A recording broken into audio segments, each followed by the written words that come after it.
Welcome to The Explainer. Today, we're digging into something that is absolutely essential, but often gets overlooked, and that's presentation etiquette.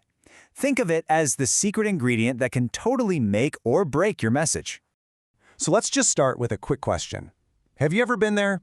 You've poured your heart and soul into a presentation, you've got all the data, the slides are perfect, but you look out at the audience and you just feel this disconnect? You know that feeling, like your message just isn't quite getting through.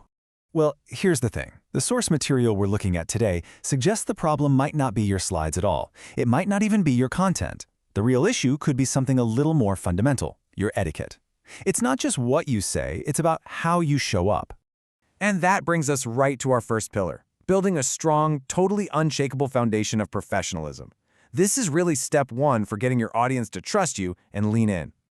So, what do we actually mean by professionalism? Well, according to our source, it's the whole package, right? It's that collection of behaviors, attitudes, and just general practices that signal to your audience that, hey, this person is credible and they're worthy of my respect and my attention. And it really all boils down to these three core behaviors you see right here. Be prepared, so you know your stuff inside and out, be respectful of your audience's time and their intelligence, and be engaged with them from the very beginning to the very end.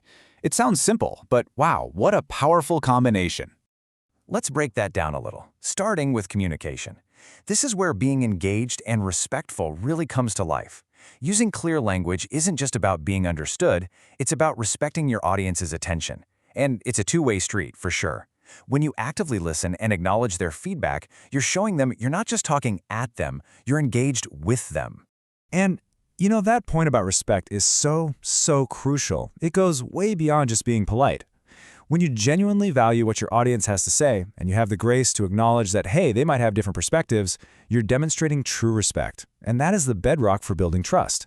And the ultimate test of all three of these behaviors, it almost always comes during the Q&A. Handling a really tough question with poise isn't just about being prepared with an answer. It's about staying respectful and engaged, even when you're under pressure.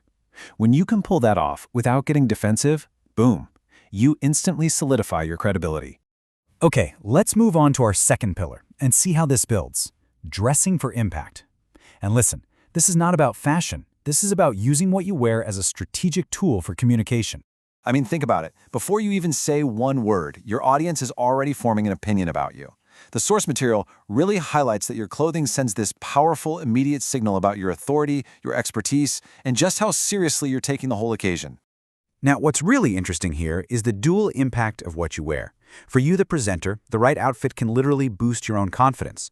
But for the audience, it's shaping their entire first impression, it's affecting their level of engagement, and it can even color their perception of your message before you've even started speaking.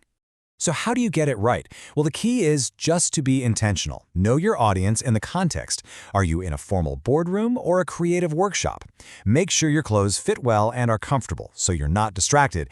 And so importantly, always be mindful of cultural sensitivity. And that brings us to our third and final pillar, something that seems so simple but is unbelievably powerful, showing respect for everyone's time through punctuality. Being on time is a fundamental nonverbal message.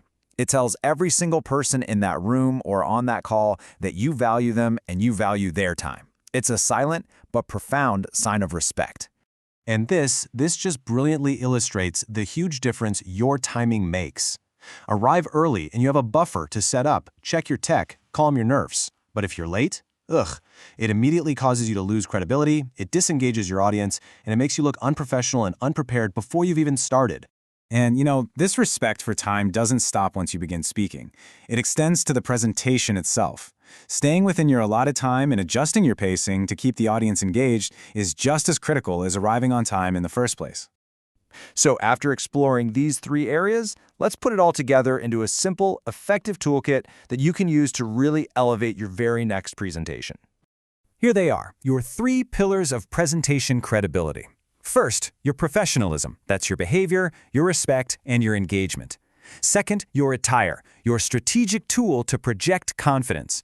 And third, your punctuality, your silent signal of respect. You master these, and you are golden. Ultimately, it all comes down to this simple truth from our source material. A good presentation becomes a truly effective and memorable one when these three elements, professionalism, attire, and punctuality, are all working together in harmony. And that brings us to the end of this explainer. So now, the question is for you. As you think about your own practice, what is the one etiquette habit you'll choose to master before your next presentation to make sure your message not only gets heard, but that it truly lands?